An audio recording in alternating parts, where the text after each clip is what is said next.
everybody, it's the Badger, and welcome to our digital podcast where we talk about and educate you on blockchain technology and cryptocurrency and digital goings on. With me this morning is Jonny Fry. Say hi, Jonny. Hi, Badger. How you doing? I am super fabulous, ready to rock and roll. Excellent. Excellent. Today we are on West Loves East Radio, my flagship station, the heart of my hearts. It is one of two of our dedicated to Asian language music and global artists around the world. It is got a lot of followers. A lot of listeners. We just hit the over 1 million mark just for the station alone. So we're super proud of it. It's been around since Valentine's Day of 2018 is when we were born. And we've been hitting it hard and going strong for a while now. And well, that's good, Badger. So there you go. Yeah, we started writing Digital Bytes, which is a weekly analysis looking at how, where, and why blockchain technology and digital assets are being used. And we started that in March 2018. And we've got a couple of clients that actually translate Digital Bytes every week into Chinese. And then really super cool, they send it to all their clients right across Asia via WeChat, because WeChat can be sent, whereas emails you can't get into some countries. So we're really proud that we've got a couple of Chinese clients sending Digital Bytes to all their clients every week, talking about blockchain and digital assets. That is why, because of those restrictions, this is one of the reasons why we have a lot of our radio stations are nested onto web pages, because we found out from some of our fans that live in Russia and parts of China, and even in parts of the eastern areas where our music is actually illegal. Oh wow! They're able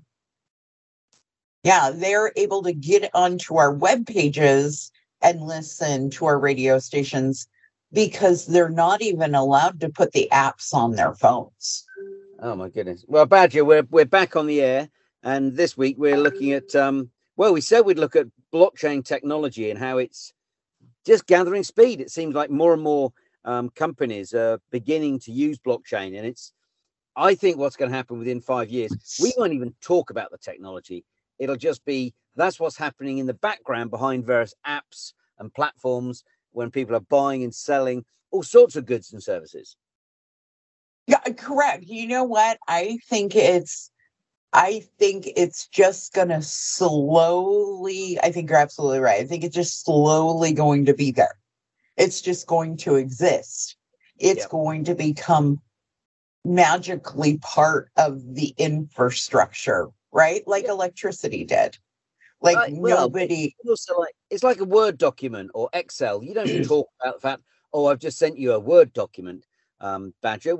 That's what we do. That's but there's some, it's interesting though, because at the moment, from what we see here in Europe, is that it's more about, you have to re-educate people rather than tell them what it's about, because most people have heard of blockchain and they immediately think of, blockchain, that must be something to do with Bitcoin, and that's some sort of Ponzi scheme or speculation. And I don't really want to get involved in that. But actually, you couldn't be further from the truth. You know, blockchain technology is being used in agriculture, in the pharmaceutical sector. It's being used for voting. It's being used by car manufacturers.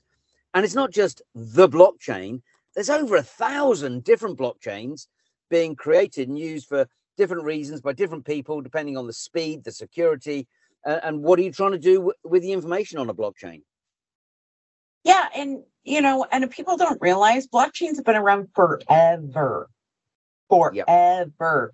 I remember way back in the day, and I think this was part of one of of very few blockchains that were working, and SETI, the study for listening to out in space for alien technology, you could set up on your computer for your computer to compile the data that SETI was getting from outer space. And I have that on my computer. And that was when my kids were young, like maybe 20 years ago.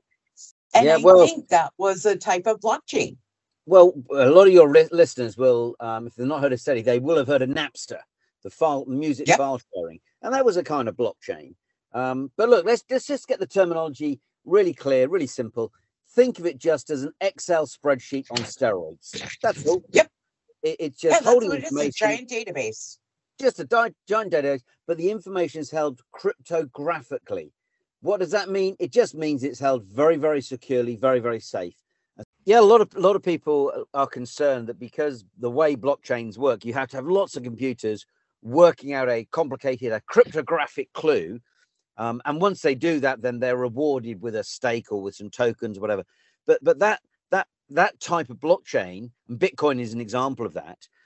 We're seeing more and more blockchains moving to what Ethereum have now got, which they moved in 2022, last year, to something called proof of stake. And proof of stake uses less than 10% of the energy that proof of works. So the actual underlying mechanism of blockchains have become much, much greener and much more environmentally friendly. But probably even more important, we're seeing many organizations using blockchain technology as a way to record and ascertain companies. This is what we're doing at the moment. We can record it and we can monitor it and we can track it. And all of that is open to the shareholders, to the staff, to whoever wants to see what that company is doing. And blockchain technology is bringing transparency and encouraging companies to have a real solution to reducing their carbon footprint. So a couple of different ways, therefore, that blockchain technology is being used. Awesome. And while you were so succinctly explaining that, look who joined us, Mr. James Tylee. Hello, James. Hey, sorry I'm late. Yeah, you haven't lied, James. Better late than never. Did you miss your bus? I missed my bus. I fell down. I hurt myself. I'm a mess. Oh no! There's enough Tylenol. James. Do you have Tylenol on the West Coast? Because I do. Let me go run and grab you some Tylenol. Well, welcome to West Loves East Radio, our flagship. That's where we are today. And Jonny was just talking about blockchain technology, and now let's take a moment. I got a listener question from one of our big listeners who's been listening to us since way back in time. Her name is Mimsy, or honestly, his name is Mimsy. I don't know if it's a dude or I don't know. Being non-gender specific, their name is Mimsy. And really, they want to know, how did you get into this crazy world of digital blockchain and cryptocurrency? And Jonny, why don't you go first while I go run and get James some Advil and a cup of coffee? Okay, Badger. Well, he's come to the right place, because I know the Badger's Den's got all sorts of goodies down here. Okay, well, my background is I was involved in the mutual fund industry, so managing people's money. So I first got into looking at blockchain technology and initially cryptocurrencies, because it seemed like many of the cryptocurrencies went up and down. They zigged and zagged. They moved, but their correlation was very, very different to traditional stocks and bonds. And so I was looking at cryptocurrencies, and was that a place to put a little bit of money? Because the returns that we've seen have been spectacular. You know, if we look literally in the last couple of weeks, we've seen some cryptocurrencies go up by hundreds of percent. A couple of years back, there was something called Ripple, and its cryptocurrency went up 28,000% in the matter of 12 months. Now, obviously, cryptocurrencies are volatile. They go up, but they can also fall. And we've seen, Bitcoin, which is the biggest cryptocurrency, it hit something like $64,000 about 18 months ago, and it crashed all the way down to about $16,000. So this is the sort of investment where you should only put in the amount of money that you're prepared to lose. But it encouraged me to start looking into and trying to understand the technology behind those cryptocurrencies. And now my real interest isn't so much in cryptocurrencies, but in how can you use that technology in other assets. And those assets could be debt instruments like bonds or gilts. They could be quoted companies, shares, or private companies, or mutual funds. We're seeing more and more companies issuing digital shares of their mutual funds, or maybe real estate or commodities, or even some of the interesting things. And I know James has been looking at this, and that's how do you digitize the data? So James has a fantastic club for people that, are maybe in wheelchairs and things like that. And to encourage them, they're given like a digital loyalty point, and you're able to actually then be rewarded based on your efforts and the number of times you go to classes. And you then can get like a bonus points, like loyalty points, like air miles, like you get on credit cards or airlines. And all that is digitally enabled. So we can start to actually monetize data in the same way that Google has and Facebook have. It's now possible to start monetizing your data so you can make money about it. And many of these schemes are run off the back of a blockchain. Starbucks is one good example. Nike, all sorts of companies are using the technology and creating these digital assets. But James, enough about me. It's all about you. Yeah, James. How did and people who know you, James, know that you are a New Yorker and you're a Wall Street guy. Tell us how you went from Wall Street to a big guy in crypto. Well, am I a big guy? I don't know if I'm that big. I'm a little insulted there. I don't know. No, yeah, I got into Wall Street very young. Being a New Yorker, your life is either, well, no, New York, I mean, you're known for Wall Street, so all we got over there. I had actually gotten a gig with the internal. Well, man, my history is a mess. I hate saying it, but my first full-time job was with a guy named Jordan Belfort. And it was Oakmont Stratton in Nassau County, New York. And if you've all seen the movie The Wolf of Wall Street, it's for the most part very true. It's a pretty accurate movie. Now, I was selling throughout high school and college. I was selling chimney sweep. If you burned oil, you had to have your oil burner cleaned twice a year. If you had a fireplace, you had to have your chimney done once every 18 months. And gas burners were the cleanest. We only had to do those contracts every 2 years. And I was actually really good at selling chimney sweep services. And then one day, a friend of mine had said, "Oh man, you could sell chimney sweep services. You should come and see what we sell." And I said, "Okay, what do you sell?" He goes, "We sell stocks, but they're not real stocks. They're little stocks. They're little, what they call over-the-counter pink sheet stocks. They're not the ones that you see on TV, right? They're not the ones that scroll across CNN or whatever you're talking 1994, regular TV."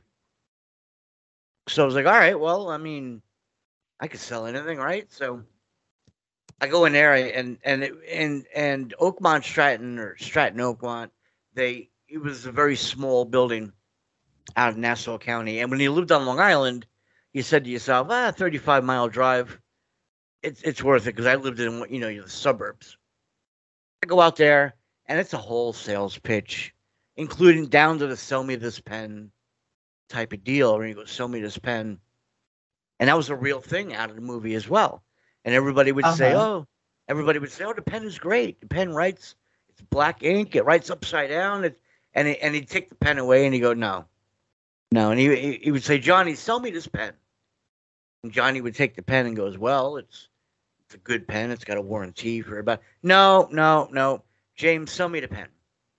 So you take the pen and you go, you want me to sell you this pen? Like a real New York, right? I'm like, this pen right here? You want this pen? Yeah, sell me that pen. Well, what is it about this pen that you want?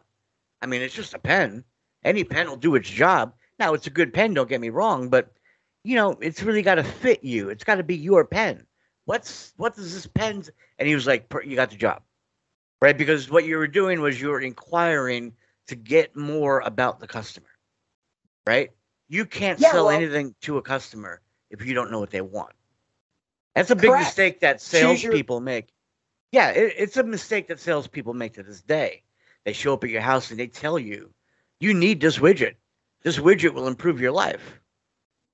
But if you call Pepsi, right, and you go, Pepsi, I'm thinking about switching over from Coca-Cola. Pepsi's going to why? Do you like soda? What kind of soda do you like? And all of a sudden, you're going to get roped in. So we did this with penny stocks, and we were promising people tremendous upside potential with the most minimal amount of investment possible. It was the easiest sell in the world.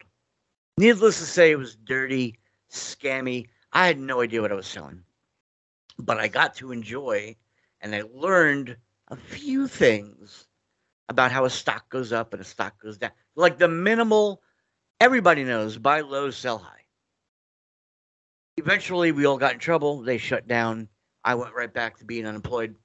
And my parents made me go to the Internal Revenue Service. The IRS in the United States is making the news as it is today. Kind of gave you, it was the best $24,000 a year job I could ever have. And I would say that to this day. Small world. I also had one of my first jobs in the stock industry. I used to work for Frank Russell.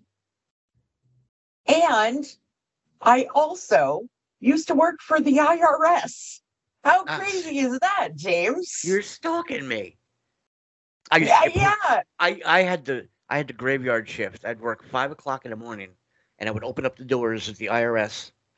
And I was the guy that authorized or unauthorized the attorneys that could practice in front of the IRS.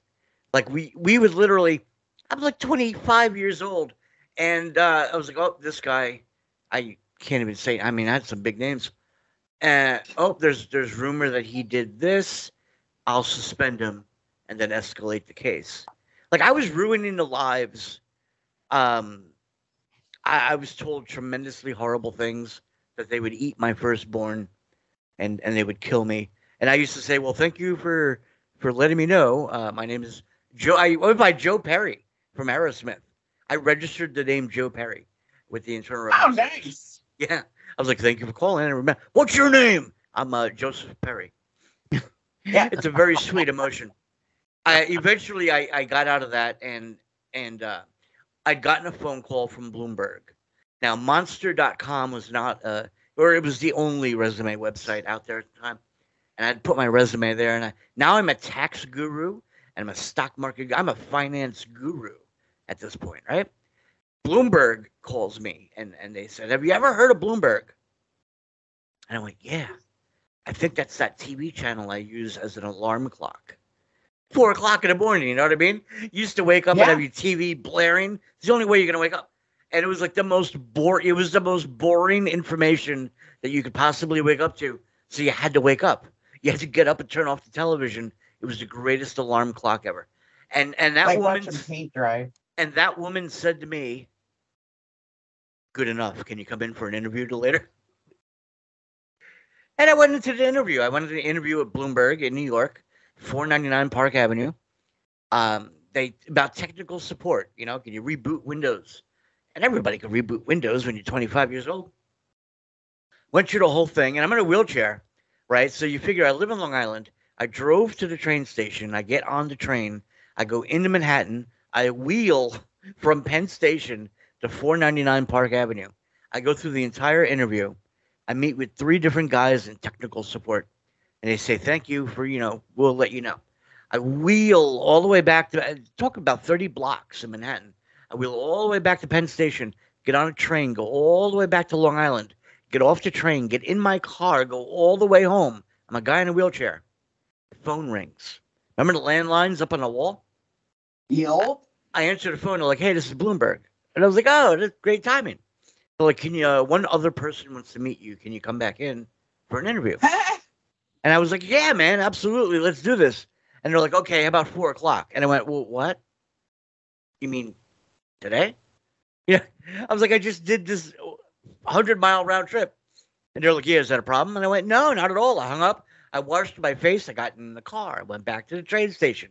I got on the train. I went back into Manhattan. I wheeled my wheelchair 30 blocks to 49 Park Avenue. Met up with Michael Bloomberg. They're like, yeah, you just have to meet Mike. He's the last guy. Oh, your name matches the company name. You must be pretty important, huh? Yeah.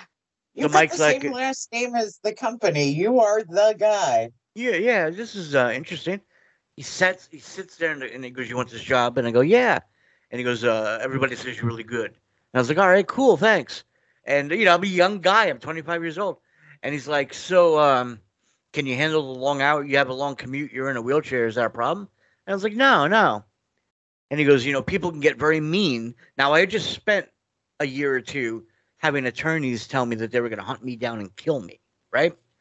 So he goes, stockbrokers can be pretty mean. And I was like, and even though I'm in a wheelchair at the time, I'm built kind of like John Cena, right? So I was like, listen, man, people don't scare me.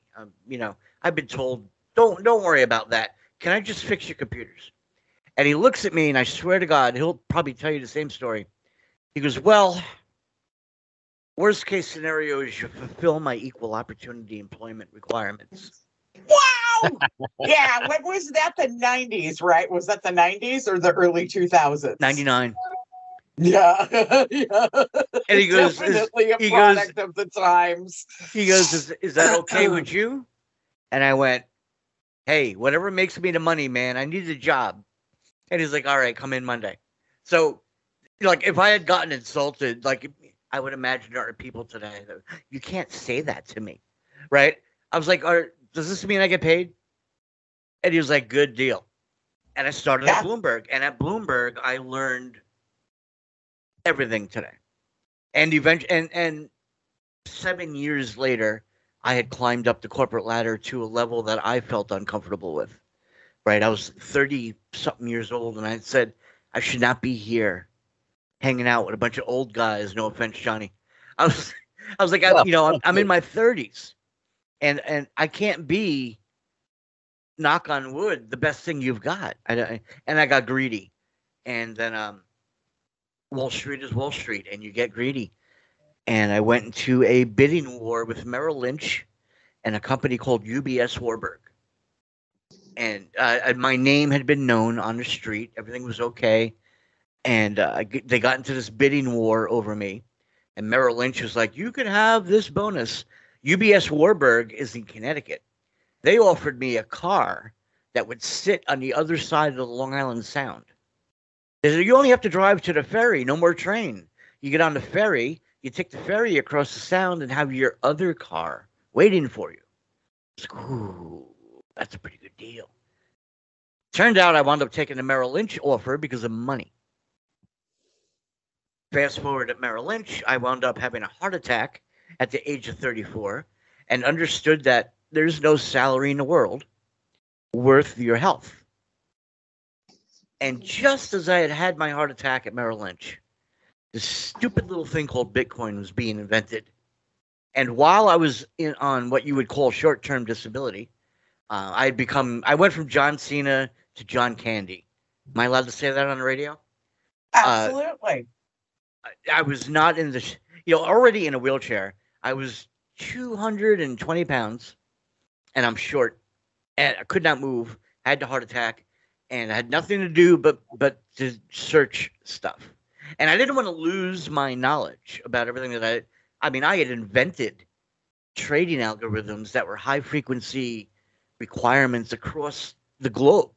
I connected Brazil with the United States electronically We were the first company to ever do that in history. And that was all me. And I was well rewarded. I'm not trying to brag, but like Forrest Gump says, we didn't have to worry about money no more. Yeah, absolutely. We know. I mean, that's what this is about. And so I learned about Bitcoin, and I never went back, and I basically never went back to work. Cool. That's kind of wild, right? It almost killed me. It almost killed me. Kind of like how I felt yesterday, but I am 47 years old now, and I'm still here. Well, what doesn't kill you makes you stronger. That's what we all learn as we get older, right? And that is the most detailed of my story I've ever told. Oh, good story, there James. You go. You Great heard story. it here. You heard it here. I think it's fascinating that you and I both worked in stocks, and we both worked for the IRS. That is a true story. I have stories that have to die with me. Unfortunately, when we took that oath of office, they're like that includes when you're no longer here. Yeah, it's forever. Yeah, I see names in the news today where I think back and I go, oh, I heard that guy a while ago. Well, it's like the Secret Service, James. So my dad, my if you're with the Department of Treasury, you are actually covered by the Secret Service. And my father, who's also disabled, we could talk about this all day. So my parents were IRS agents for years. Oh, wow. And that's kind of how I got a legacy. I kind of got the gig that way forcibly. But my father created the current day federal handicapped hiring program. So anybody who's disabled that can take a special test with the government, not just the IRS, but the government itself, and you get the job that way as a priority. Him and a guy named Joe Munns and Edwin Tylee created this system, which is still in use today as a part of that reference to equal opportunity employment. And my father met with Reagan, remember, President Reagan, multiple times. And then when it was considered a success, Reagan had said to my dad, "What do you want? You can have anything that you want in this entire world. It's yours." And my dad said, "I just want tenure." And Reagan was like, "Well, hell, that's all you want, tenure." Because I was a kid. I was like 5 years old. He goes, "Yeah, I got a young kid. I got, I'm newlywed, whatever. And I want my career set in stone." But Reagan gave him tenure in the federal government. Wow. And every single person that is hired today with a disability that took the disability route, you could go get the job normal. But if you wanted to take that special, what they now call reasonable accommodation requirements and all that, that's my dad laid that all out to this day. He's got more awards from presidents than I think I do in school. Wow, that's amazing. So yeah, we're big government people. Yeah, I know. I am too. And now I'm anti-government with the blockchain. Now we're all until the CBDCs come. Now I'm damning it to the man. Oh well, I am still a civil servant. Will be a civil servant until the day I retire. But that is my secret identity job, and no one knows what I do for the community at large and the state of Washington. But I am very proud of the work that I do being a civil servant. And but we just the Badger will always keep that as a secret identity. So let's move along here. And you guys had a guest writer for the blockchain publication. And he wrote an article about M&A trends in the digital asset space. Let's expand upon that. Who's going to take that one? Well, why don't I, Johnny? My voice is so dry.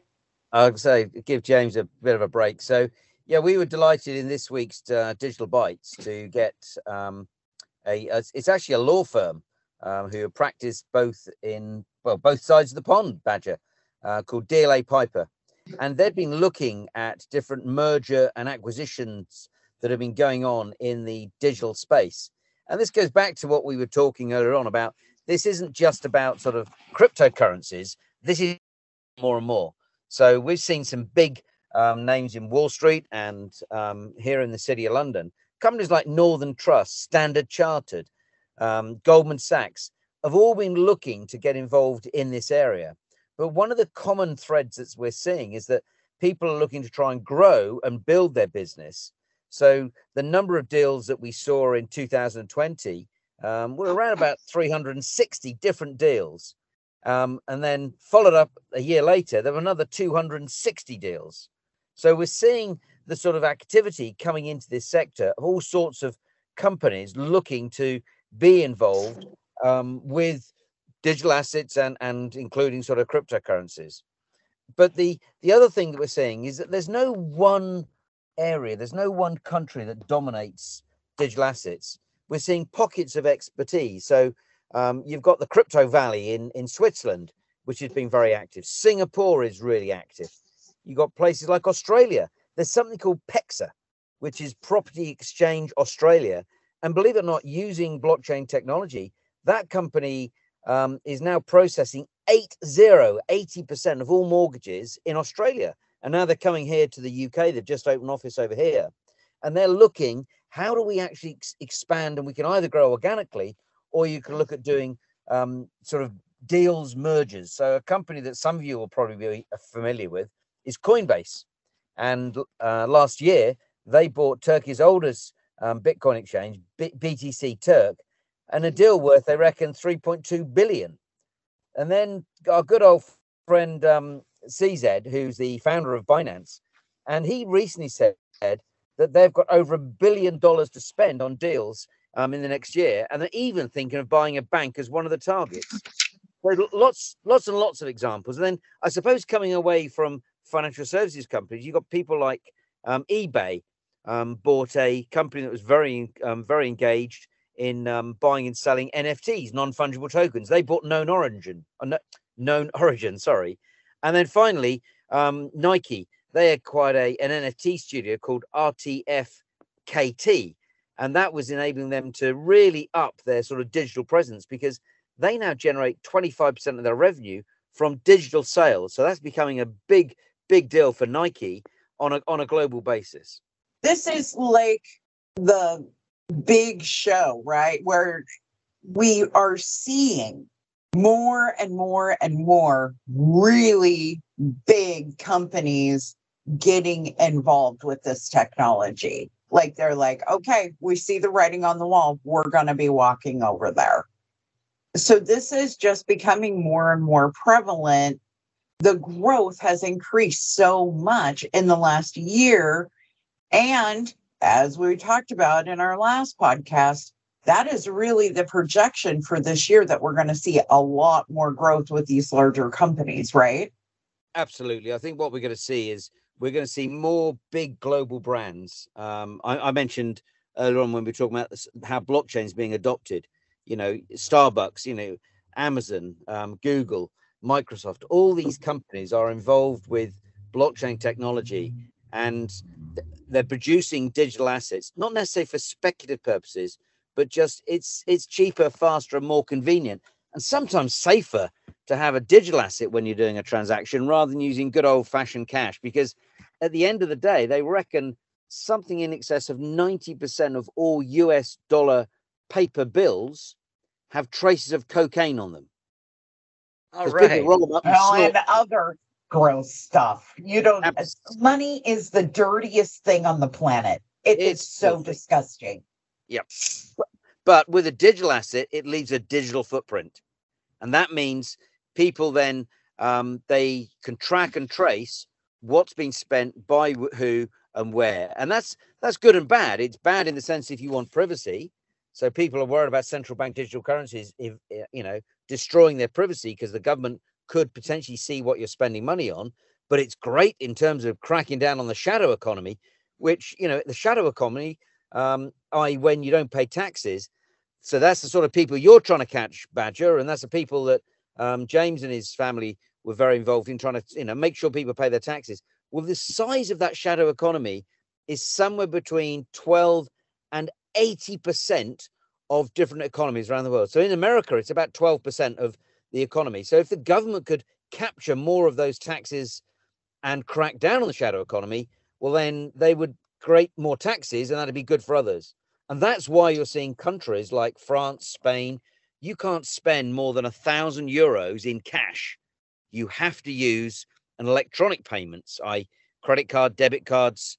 They don't want you to use cash, because if you're using cash, then, well, there you go. You probably aren't going to be paying taxes. So digital currencies give the ability to track and trace, and they're actually safer than cash, really. I know. I agree. I think that that's going to be the next way to go. When I think that cash is, way riskier than any type of digital currency, because, like you're saying, digital currency leaves a footprint, and there's no way it can't. It's definitely going to be trackable and traceable.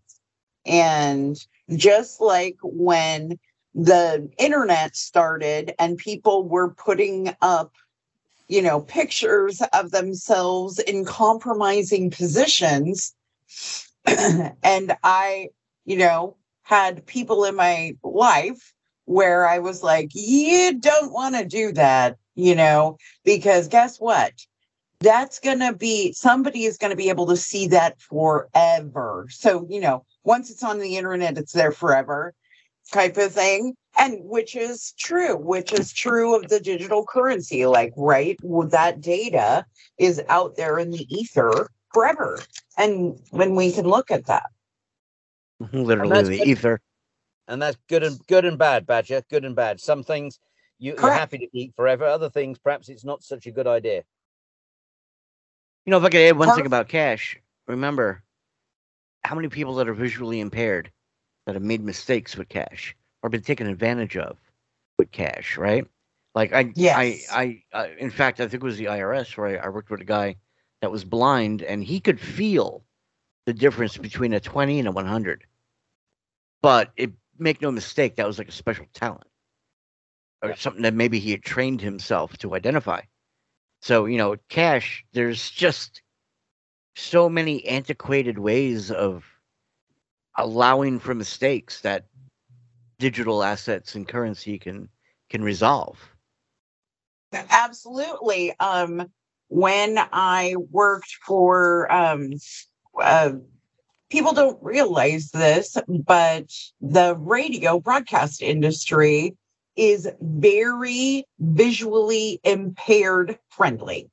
I have worked at several radio stations in my career, and these big, huge DJs, I worked with two of them in my life, and they were both severely visually impaired, huge radio personalities, had big, huge careers. They were these big, huge DJs back in the day. Both of them severely visually impaired, and nobody would have ever known. The reason why is because Braille on the carts. I just said that, didn't I, too? Braille on the carts. For those of you who aren't in radio, I've also had that dual career in radio the whole time. Carts were, if you remember, 8-track decks. Remember 8-tracks, Johnny? Those big fat things you used to put in the car. Yeah, I remember those. I bet you had a Barry White 8-track, right? I had a Barry White. I never got a Meatloaf one, though. That really would be cool. You need to find a Meatloaf 8-track. So these 8-tracks, carts and radio were 1-track, but they were the 8-track format. They were They were cartridges like Atari. And when you heard, think there are probably still radio stations out there that still use them. Oh, gotta be. The last radio station that I was in that had been around, that had existed, like KISW, which is one of the biggest radio stations in Seattle. Last time I was in the studio at KISW, they were still in their old studio, and they still were using carts. Wow. Johnny, did you ever have those towers that you store all your cassettes in? What do they call Lazy Susans? Lazy Susan, yeah. So we we had at my radio stations in New York, we had these. I always considered it like elementary school and high school. We had the AV units, the TV and the VCR, and that yeah, you had the one geek that would roll it into the room for everybody. We had Yeah. those, and they were loaded with these 8-track looking type cartridges, and you Wow. would just spin them around, and you go, I need the I need the Digital Bytes podcast commercial. And then you would find it, and then you would pop it in violently. You would smack it into the 8-track player, and it would immediately launch the commercial. And then you would push a button that would immediately move over to the next song that was queued up. So Yep. James, just for younger listeners. So basically, originally we had record players, his master's voice, so bits of vinyl, and I then still do. it went to reel to reel, and then we had cassette. Then we had 8-track, 8-track. and then we had little cassettes, and then it went CDs, and now it's streaming. Just very, very quickly. That's a very brief rundown of how music used to be played, isn't it? Have I missed anything? You know what's interesting about 8-track, right? You could skip to the next song, which you could do on CD, right?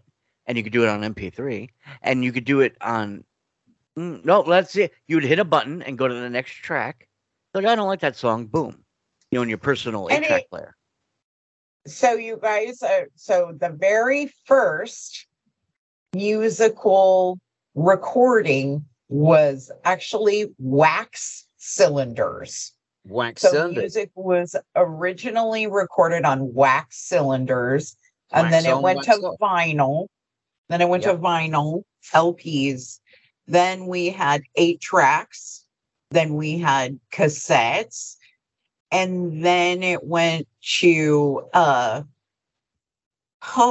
it went to DAT. Remember DAT? Yep, short-lived digital audio tapes. Yep, we had DAT, was digital audio tapes. We had that, and then from digital audio tapes, that's where it went to MP3. Hey, do you think 150 years from now, somebody's going to be on whatever you consider a podcast, right? And they're going to say, so these people had money that was physically paper, and it would get torn, and then it became plastic, and they would swipe this plastic into machines that read it, unless you had a magnet, and they realized that didn't go. Then they decided to digitize it and make it a computer program. This is how simplistic these people were 200 years ago.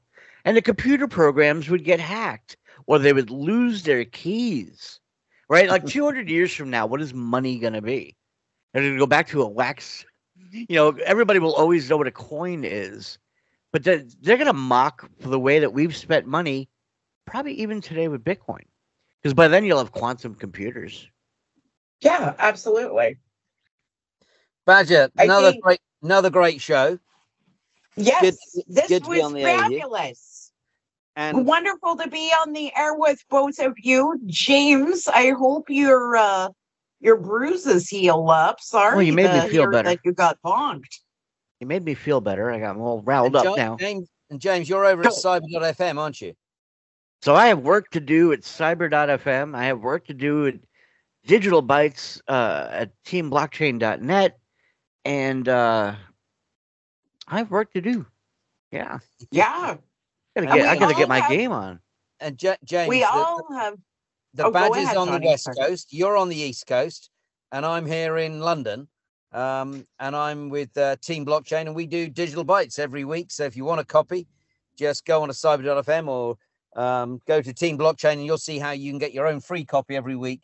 And we expand more some of the topics we've been talking about, how, where, and why blockchain and digital assets are being used. But Badger, we'll be back, couple of weeks with some more stories and some more chat. Absolutely. And you know how you can help us while you're watching this digitally animated podcast on our amazingly fabulous YouTube channel. Please like and subscribe. And then below, comment and ask us your questions that you want Jonny Fry and James Tylee to answer. And guess what'll happen? They will. And if we really, really think your question is cool, then maybe we'll create an animated character for you and you can come be on the show. Oh, you're really selling it, huh? Absolutely. Digital badger.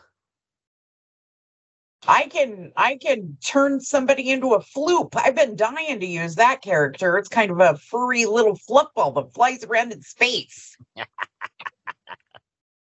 Okay, Badger, we're gonna we've got to watch out because it's getting light in your part of the world, and you know what happens when it gets light. You got to go to work. Yes, that is. I have to put on my super suit and head out into the public and serve them appropriately. Excellent. Okay, well, thank you so much. This has been West Loves East Radio presents a cryptocurrency and digital blockchain informational podcast with Jonny Fry and James Tylee. Thanks so much, guys. Bye-bye. Bye-bye.